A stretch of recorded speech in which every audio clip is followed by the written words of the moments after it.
আমাৰ মহান ত্ৰাণকৰ্তা প্ৰভু যীশুখ্ৰীষ্টৰ নামত নমস্কাৰ কৰিছোতা। আজিৰ শাস্ত্ৰ পাঠ জোহন 10 নম্বৰ অধ্যায়ৰ 22 পৰা 30 নম্বৰ পদ। পাছে জেৰুজালেমত মন্দিৰ প্ৰতিষ্ঠাৰ পৰ্ব উপস্থিত হল। সেই সময়ত জাৰকাল আৰু যীশুৱে ধৰ্মধামত চলোমনৰ বাৰাণ্ডাত ফুৰি আছিল। তাতে যিহুদীবিলাকে তেওঁক বেৰি ধৰি কলে, কিমান কাল তুমি আমাৰে সংশয় কৰাবা? যদি খ্ৰীষ্ট হোৱা তেন্তে তাক স্পষ্টকৈ আমাক কোৱা। যীশুৱে উত্তৰ দিলে, মই তোমালোকক কলো, কিন্তু তোমালোকে বিশ্বাস নকৰা। মোৰ পিতৃৰ নামেৰে যি কৰ্ম কৰিছো সেইবোৰ কৰ্মেই মোৰ বিষয়ে সাক্ষ্য দিছে। তথাপি তোমালোকে বিশ্বাস নকৰা, কাৰণ তোমালোক মোৰ মেৰবিলাকৰ মাজৰ নোহোৱা। মোৰ মেৰবিলাকে হলে মোৰ মাত শুনে, ময়ো সেইবিলাকক জানো, আৰু সেইবিলাক মোৰ পাছে পাছে আহে, আৰু মই সেইবিলাকক অনন্ত জীৱন দিওঁ। তাতে সেইবিলাক কেতিয়াও নষ্ট নহব, আৰু কোনেও মোৰ হাতৰ পৰা সেইবিলাকক কাঢ়ি নলব। মোৰ পিতৃ যিজনাই সেইবিলাকক মোক দিলে তেওঁ সকলোতকৈ মহান। সেই পিতৃৰ হাতৰ পৰা কোনেও কাঢ়ি লব নোৱাৰে। মই আৰু সেই পিতৃ এক। সেয়া আছিল জোহনে লিখা শুভবাৰ্তা 10 নম্বৰ অধ্যায়ৰ 22 পৰা 30 নম্বৰ পদ। বাছ, ট্ৰাক, গাড়ী মটৰ আদিৰ পিছপিনে নানা ধৰণৰ আমোদজনক কথা লিখা থাকে। এবাৰ বাছৰ ভিতৰত এটা ষ্টিকাৰত এনেদৰে লিখা থকা দেখিছিলো, don't follow me, I am already lost. অৰ্থাৎ মোক অনুসৰণ নকৰিবা, কাৰণ মই ইতিমধ্যেই বাট হেৰুৱাইছো। আমোদজনক কথা, কিন্তু ইয়াত গভীৰ আত্মিক সত্য নিহিত হৈ আছে।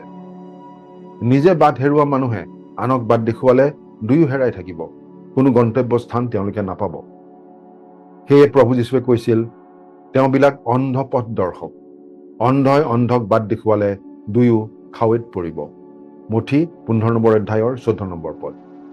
যিহুদীবিলাকৰ ধৰ্মীয় নেতাবোৰক বুজাবলৈ তেওঁ আচলতে এনেদৰে কৈছিল। সেই ধৰ্মীয় নেতাসকল আত্মিকভাৱে অন্ধৰ নিচিনা আছিল। গতিকে তেওঁলোকে আন লোকসকলক বাট দেখুৱালে নিজৰ লগতে আন সকলোকো অবাটেহে লৈ যাব বুলি তেওঁ স্পষ্টকৈ কৈছিল। আচলতে প্ৰতিজন মানুহৰ আগত থকা গুৰুত্বপূৰ্ণ আত্মিক প্ৰশ্নবোৰ হৈছে, আমি কোন, আমি ক'ৰ পৰা আহিছো, আৰু আমি কলৈ যাম? কোনে আমাক ঈশ্বৰলৈ বাট দেখুৱাই নিব? আমি যদি ভালদৰে চিন্তা কৰি চাওঁ, বেছিভাগ মানুহেই নাজানে তেওঁলোক কলৈ গৈ আছে। মানুহবোৰে গতানুগতিকভাৱে লক্ষ্যহীনভাৱে জীৱন কটাই আছে। মৃত্যুৰ পাছত কি হব চিন্তা কৰিবলৈ মানুহে ভয় কৰে, আৰু কাক অনুসৰণ কৰিব সেই বিষয়েও মানুহ নিশ্চিত নহয়। স্বৰ্গৰ বিষয়ে আমাক কোনে ক'ব পাৰিব? যিজনা স্বৰ্গৰ পৰা আহিল নিশ্চয় তেওঁহে আমাক ক'ব পাৰিব। প্ৰভু যীশুৱে কৈছিল তেওঁ স্বৰ্গৰ পৰা আহিছে বুলি। স্বৰ্গৰ পৰা অহা প্ৰভু যীশুৱেহে স্বৰ্গৰ বাট জানে। সেয়েহে তেওঁ মোৰ পাছে পাছে আহা বুলি ক'ব পাৰে। তেওঁ দৃঢ়তাৰে কৈছিল, মই এই বাট আৰু সত্য আৰু জীৱনো বুলি। তেওঁ এই বুলিও কৈছিল, মই এই দুৱাৰ, মোৰ যোগেদি যিকোনো সোমাই তেওঁ ৰক্ষা পাব, আৰু ভিতৰলৈ বাহিৰলৈ অহা যোৱা কৰিব আৰু চৰণি পাব। জোহন 10 অধ্যায় 9 নম্বৰ পদ। প্ৰভু যীশুৱে তৃতীয় দিনা কবৰৰ পৰা জি উঠি নিজে কোৱা কথাবোৰ সঁচা বুলি প্ৰমাণ কৰি দিছিল। সেয়েহে তেওঁৰ প্ৰতিটো কথা বিশ্বাসযোগ্য।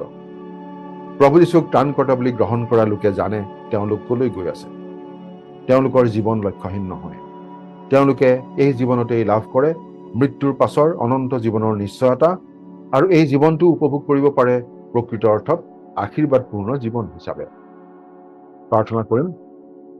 স্বৰ্গত থকা মৰমীয়াল পিতৃ ঈশ্বৰ, তোমালৈ যোৱা বাটটো তোমাৰ পৰা অহা জনা, অৰ্থাৎ তোমাৰ একেজাত পুত্ৰ যীশুখ্ৰীষ্টে আমাক দেখুৱালে।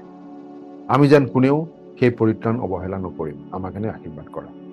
আজিৰ দিনটো তোমাৰ হাততে গতাইছো, ত্ৰাণকৰ্তা প্ৰভু যীশুৰ নামত, আমেন।